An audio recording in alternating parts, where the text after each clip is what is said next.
So we all know what happens when you push a man too far with endless bureaucracy. You end up with the Killdozer, but this story has been done to death. There's already a million videos about the Killdozer, and you've probably seen already at least 5,000 of them. However, what most people don't know is that during the Cold War in Czechoslovakia, there was an equivalent to the Killdozer, with a Czech locksmith building his own tank. Now, this was not to get revenge on bureaucracy, but to escape communism. You see, Czechoslovakia under communist rule was not fun to say the least. There was a shortage of food, you were unable to travel freely, unable to speak out freely, there was not much upward mobility, all in all, a pretty terrible place to live. However, in 1968, for a short period of time, it looked like things were actually going to change for the better. Alexander Dubček was elected as first secretary and promised reforms. This would be things like more freedom of movement, less censorship, better ties with the West. Hell, even criticism of the government was no longer immediately punishable. Anyway, things looked actually pretty promising and the future looked actually pretty good.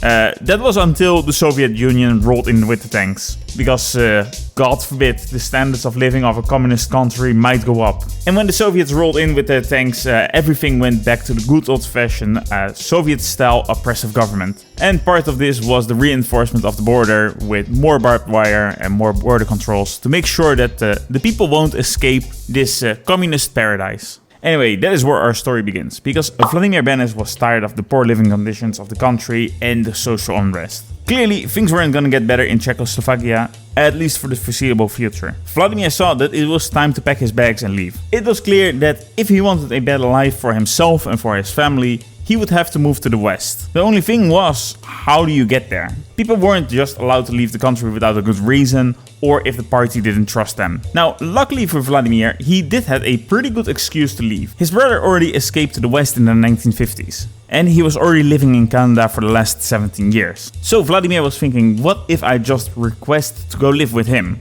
It's not to escape communism, it's just to reunite with your brother. Delightfully devilish, Seymour. However, this application was quickly rejected. Oh, but I miss him so much. Rejected. Oh, but he really needs my help. Rejected. For an entire year, Vladimír tried to get permission to leave the country legally, and he was rejected every time. It was now starting to become clear to Vladimír that if he wanted to leave, he had to take matters into his own hands. Now, to cross the border illegally was gonna be risky. If he got caught crossing the border, he could end up in prison or be sentenced to hard labor. Or even worse, just get shot on the spot. So he thought to himself, how can I cross a heavily fortified border? And that is when the Bob Simple inside of him awoke and gave him a horrible idea. Just build a tank. Now, gathering parts to build something like that, I imagine, was not an easy task, and especially in a communist country like Czechoslovakia. However, over the span of 2 years, he somehow managed to gather enough supplies to build himself an escape tank. For this tank, he would use a chassis of a Wartburg 311, which is a small East German car. Also throw in some parts of an Aero 30 and a Tatra 54. And somehow this mishmash of parts still worked in the end, resulting in this very strange looking vehicle. Even stranger is this tank used 2 engines. Now, the armor of this tank, if you can even call it armor, was made out of sheet steel, which was around 1.5mm thick. Thick enough to, well, maybe it could stop a bayonet charge. Okay, let me just put this real fast in perspective. 1.5mm thick is around the thickness of a penny. Now, it did seem that Vladimír went to the school of Reddit for how tank armor is supposed to work, because, oh boy, this tank had some sloped armor. Now, cosplaying as a hetzer did work, because the sloped armor resulted in a thickness of around 6mm on the front and on the side, and 3mm on the roof. The turret was reinforced by concrete, and was armed with a steel pipe. Yeah, this might look like a gun, and it even has a muzzle, but it was nothing more than a pipe. The idea of this was more to intimidate. It did have some adjustable elevation, so another use of this fake gun would have been to lift up the barbed wires at the border. The driver also had a very limited view through a narrow view slit that was located beneath the fake cannon.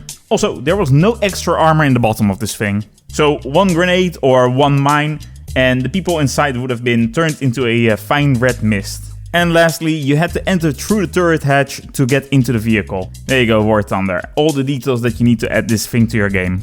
You're welcome. Anyway, Vladimír worked on this tank for around 2 years. He did show it off to some friends and some family, but he told them it was a rotary tiller.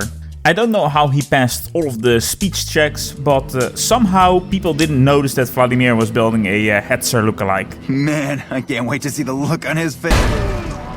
In the early morning of the 27th of May 1970, it was finally time to make the escape. Now, this was gonna be do or die, because even though Vladimir had been working on this thing for 2 years, he never really tested this thing, as driving this thing around might have given some unwanted attention. So in essence, this was even the first time that Vladimir test drove this thing. Now, luckily for him, his tank did start, so he loaded up his family and made his way to the Austrian border.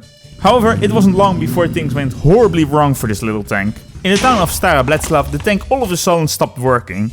Now, this left Vladimir with basically two choices. He could try to repair the vehicle, which would take time and would increase the chance of being caught by the authorities. Or option 2, which was abandoning 2 years of hard work with almost no chance of recovering this vehicle. In the end, Vladimir decided that trying to repair this vehicle would be too risky, and the tank was abandoned under a railroad bridge. As a result, Vladimir and his family had to walk back home, which I can guarantee you the wife at least said 5 or 6 times to Vladimir that this was a bad idea, I told you so, don't do it, you're wasting time. I can guarantee you that. Anyway, the next morning the vehicle was discovered by the communist state police. Probably very confused about their very unusual find, they took it with them to the police station where it sat for a while. Later it was handed over to the Ministry of National Defense, who probably were also very confused about what to do with this thing. Now, you would assume that at that point they would scrap the vehicle. However, by some miracle it was saved and put on display at the Border Guard Museum in Prague. Now, even more surprising is that you can still go visit this thing for yourself till this day.